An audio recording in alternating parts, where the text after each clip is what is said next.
In today's lesson, we'll be resuming question 4. Jason pays $1,200 into a superannuation fund at the beginning of every quarter, beginning on April 1st, 1989. Compound interest of 1.8% per quarter is paid on the account at the end of each quarter. So to what value will Jason's first $1,200 investment accumulate in 21 years? So basically, there is a lot of quarters. Okay. Well, in total, there are going to be 84 quarters because in 21 years, this is the same thing as 21 times 4 quarters, which is 84 quarters. Now, what happens is this. Every single time there's money put into a superannuation fund, right? Let's just say the first one. Now, don't write this down yet. If I just say that I put $1,200 in, and then I wait 21 years. This is going to stay for basically 84 quarters, okay? Which is basically 21 years. Now, what happens if I now put the next $1,200 in? Okay, this is the first one. This is now the second one. How long does this stay for then? If I put it during the second quarter, this will actually achieve 83 quarters worth of interest. Okay, and then if I put the third $1,200 in, it would stay for 82 quarters. Okay, right until the end, the last one. Okay, which is the 84th one. Okay, 84th 1,200, and that would stay for just 1 quarter, basically. Okay, so now what's going to happen is this. We're only just going to be looking at one of these $1,200, okay, which is the first one. Normally in questions, what we're actually asked to do is to find out the total value of all this money here, okay, all the money that you put in at the end, the beginning of every quarter, and as well as the interest or compound interest paid on those contributions. But in this question, it's only asking about the first one. So we're looking at what actually happens to this first $1,200. Okay, it's going to get 84 quarters worth of interest, basically. So to do that, you're basically going to be using the compound interest formula, which is 1,200 times 1.018, because our interest rate is 1.8% per quarter, and we're going to stick to that. And we're going to raise this to the power of 84. Okay, so this is known as your formula, P bracket 1 plus R to the power of n. But in this case, R and n are both in quarters.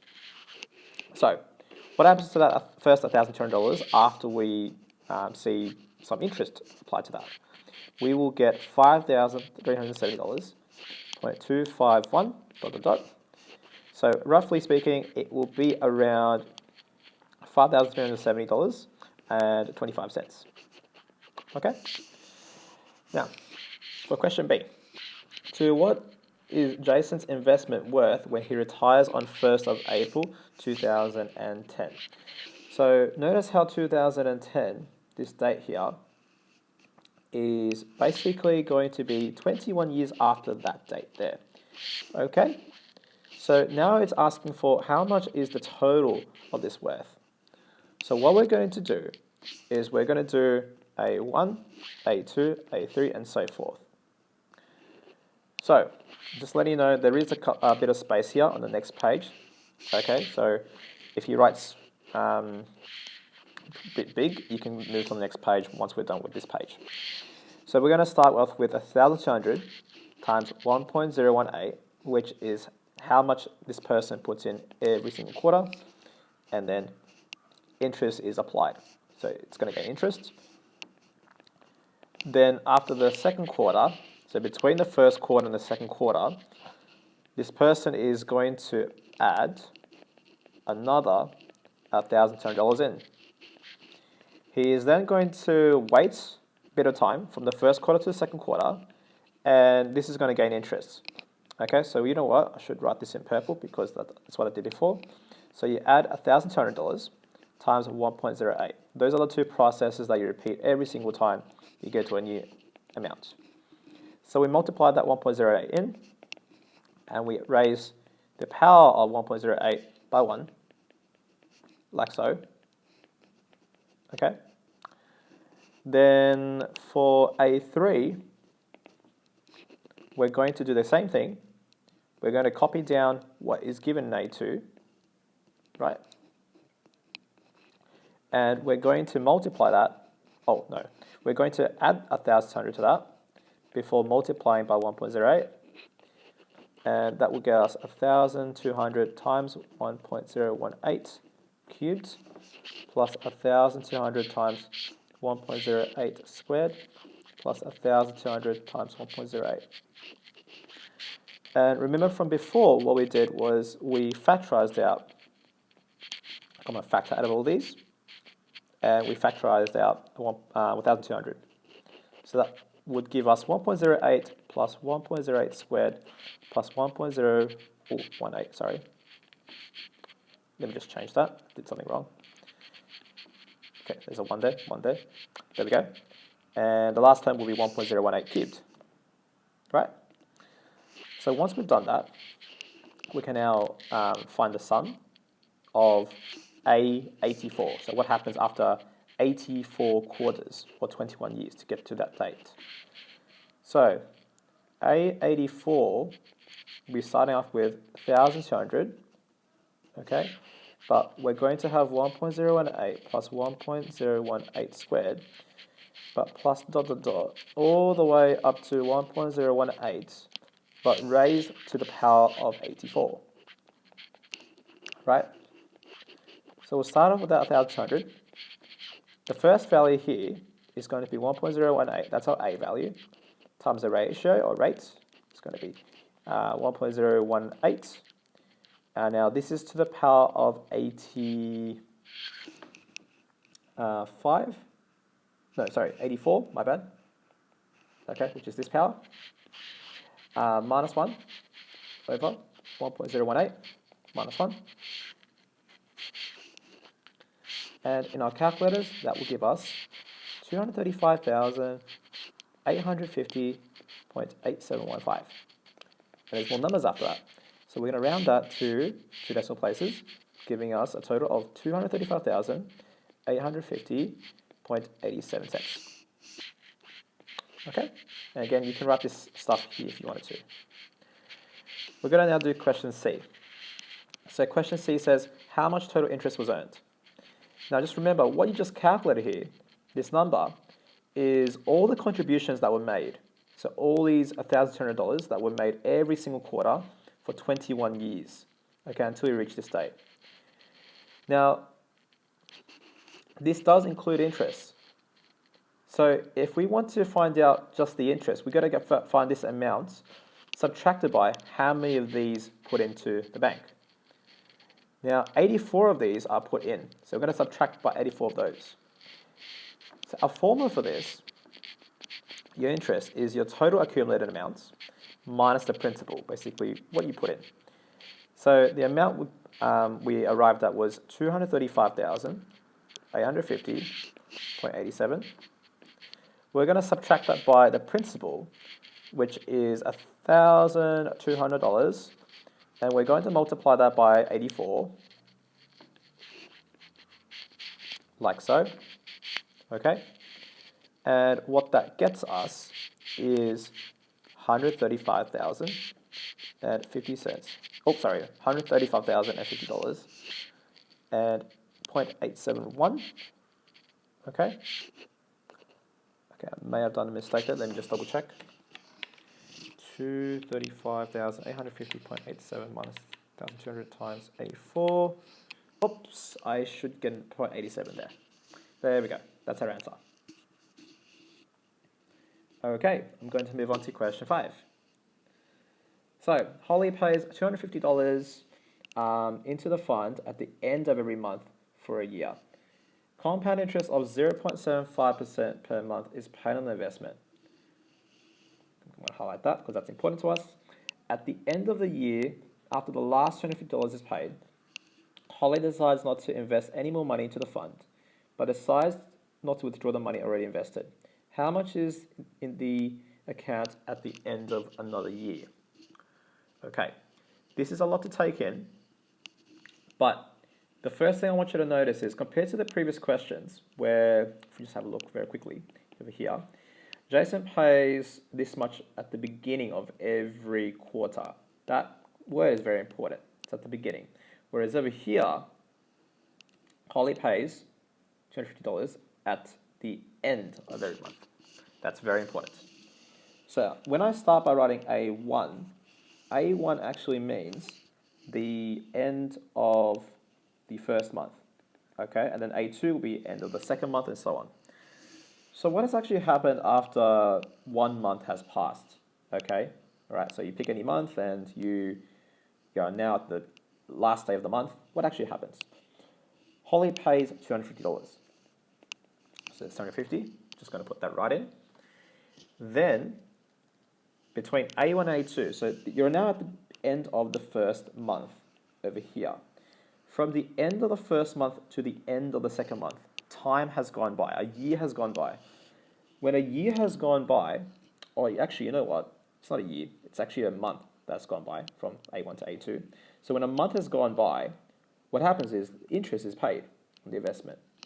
So we're going to multiply this number, 250, which is from A1, by 1.0075. This is the same thing as 7.5% added on top of number 1.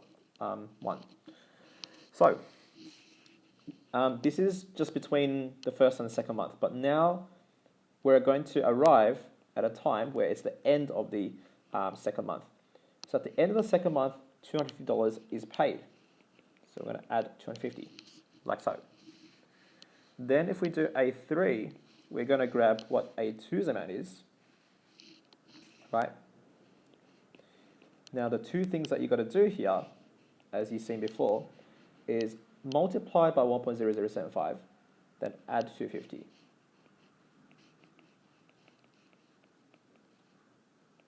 Okay? So basically the interest is actually applied first and gained first and paid on the investment before we decide to add another 250 at the end of the month. So by expanding the 1.0075 now, I will get this result.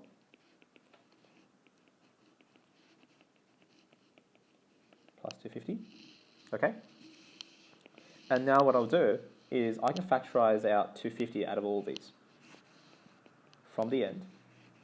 So that will give us 1 plus 1.0075 plus 1.0075 squared, okay? Then, moving on, what we can do is we can now think about what happens after 1 year. That's what it wants, right? So after 1 year, after the last $250 is paid, Holly decides not to invest any more money to the account, but decides not to withdraw the money already invested, blah, blah, blah. So, you know what? We're just going to figure out what happens after 1 year, which is 12 months, first of all. So that's A12. That will be 250 times by 1 plus 1.0075 plus 1.0075 squared plus dot dot dot. Now think about what happens actually to this number here. The last power was actually 1 less than this subscript here. So if this is the number 12, this number here as a power to 1.0075 will be 1 less. So we will have the power of 11. Now that we do this, we can now use the GP formula to sum all this up, where the A value in this case is A, and the ratio is 1.0075. So A12 is 250 times 1 bracket 1.0075. Now think about how many numbers there are here. This one here is actually 1.0075 to the power of 0. The number of terms here is dictated by the power that's at the end minus the power at the beginning plus 1. So if we do 11 minus 0 plus 1, there's actually 12 terms from the first term to the last term. So we're going to raise this to a power of 12. Then minus 1 and 1.0075 minus 1. Okay? So after 1 year, this is now the amount that's in the bank. But this person, Holly, decides not to withdraw any more money. So this money is going to stay in the bank. We're not going to do any kind of withdrawals at all, okay? And doesn't invest any more money. So the $250 at the very end of every month, she's going to stop that. So out of these two things, if she stops the $250, then that means only interest is paid. So if you think about it, A13, right, is going to be A12, which is what this amount is, which I'm not going to really copy it down. I'm just going to use that instead. And we're going to multiply that by 1.0075. Okay? Now, if we continue this pattern, then this will be A12 times 1.0075 squared, because all we do is multiply by this again. Now, what we're trying to achieve here is what happens after another year, which means at the end of the second year, which is A24. So this will be the same thing as A12 times 1.0075 raised to the power of 12. Okay? So all we got to do here is type what A12 is in our calculators, and then multiply that by 1.0075 to the power of 12. Now A24 would then get us 3,420.221. So to two decimal places, that would round to 3,420 and 22 cents. Okay? Right. Moving on. Let's do question 8. Oh, sorry, question 6. Now in question 6, Kevin pays $50 into a superannuation fund at the beginning of every month. The compound interest paid on the fund was originally 0.7% per month. By the end of 5 years, the rate increased to 0.8% per month. What is the total investment worth at the end of 12 years? Okay. All right. Okay, so what do we actually got to do here? We have to think about what happens at the first 5 years. So on the very first 5 years, we've got A1, which is $50, put in the bank. Now, actually, instead of after the first year, I'll just say first month. So A1 is after the first month. So $50 is put in the bank after the first month, and it grows by 0.7% interest per month. So we're going to times this by 1.007.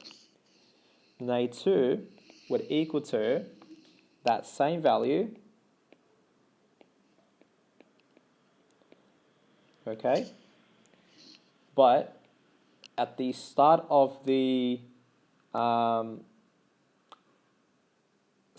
second month, we're going to add $50.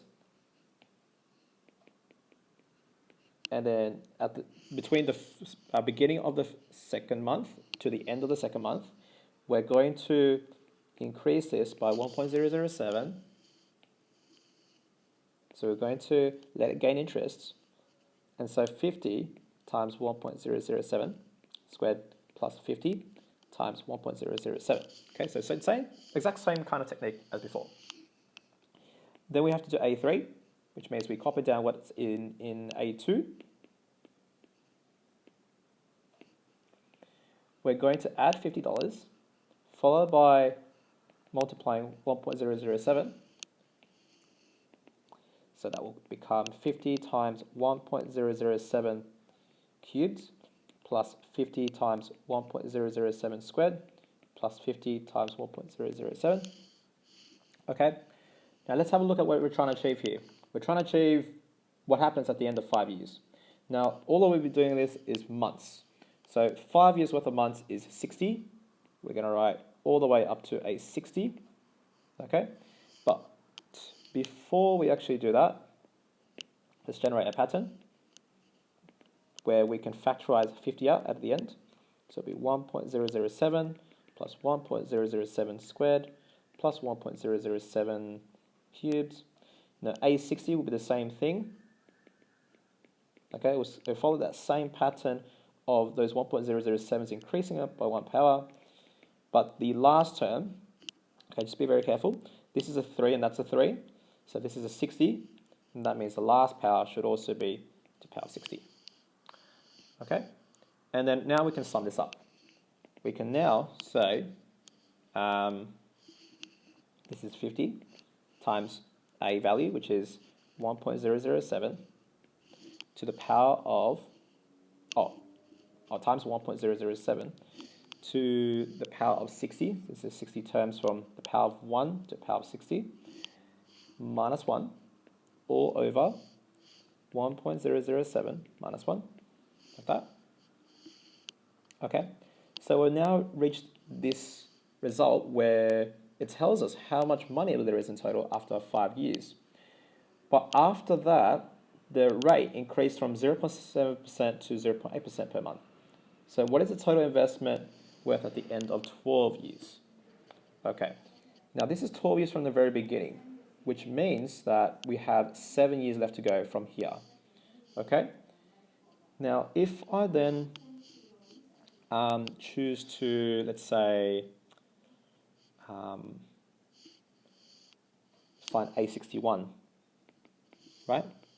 Okay. A61 will now be whatever is A60, but we're going to add 50 to that still. The person is still going to put $50 into the superannuation fund. So we're going to add 50 to that still. Let me write that here.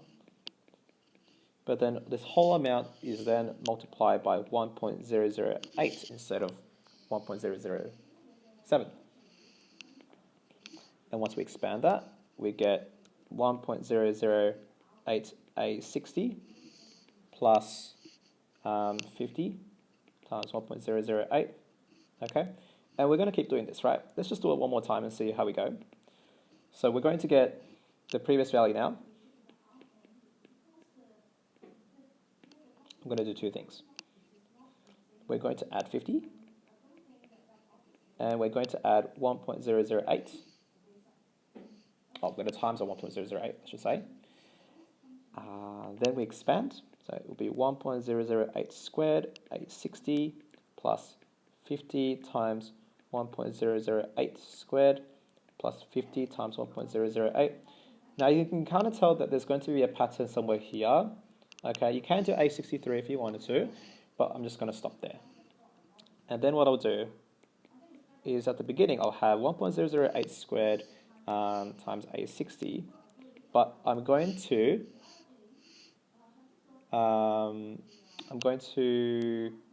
factorize 50 out at the end, so it'll be 1.008 plus 1.008 squared, like that. And once we've done that, okay, we're going to find out what A144 is. And the reason why it's A144 is because 12 years worth of months is 144 months. So we'll have A144, okay?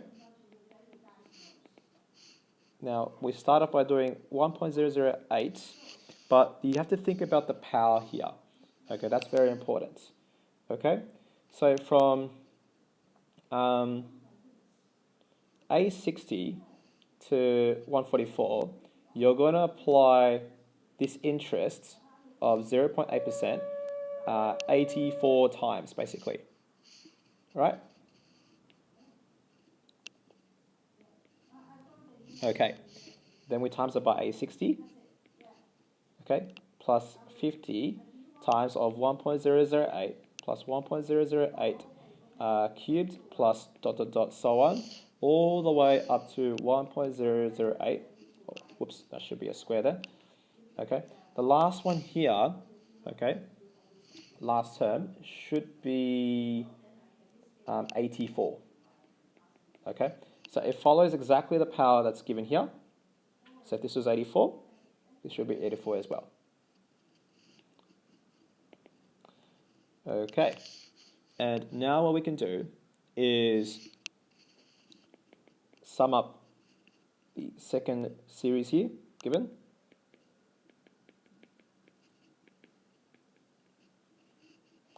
So that will be 1.008 times 1.008 to the power of 84 since there are 84 terms in the series, minus 1 over 1.008 minus 1. And now to type this on your calculator, you firstly have to do 1.008 to the power of 84 times A60. And A60 is this that we got before. And then plus this result here. So you just got to carefully put down your calculator. Or you can do like, this first, press equals to, and then plus the remaining there if it doesn't fit in your calculator. And we'll get 13,304.181 ... So roughly speaking, that will be $13,304.18.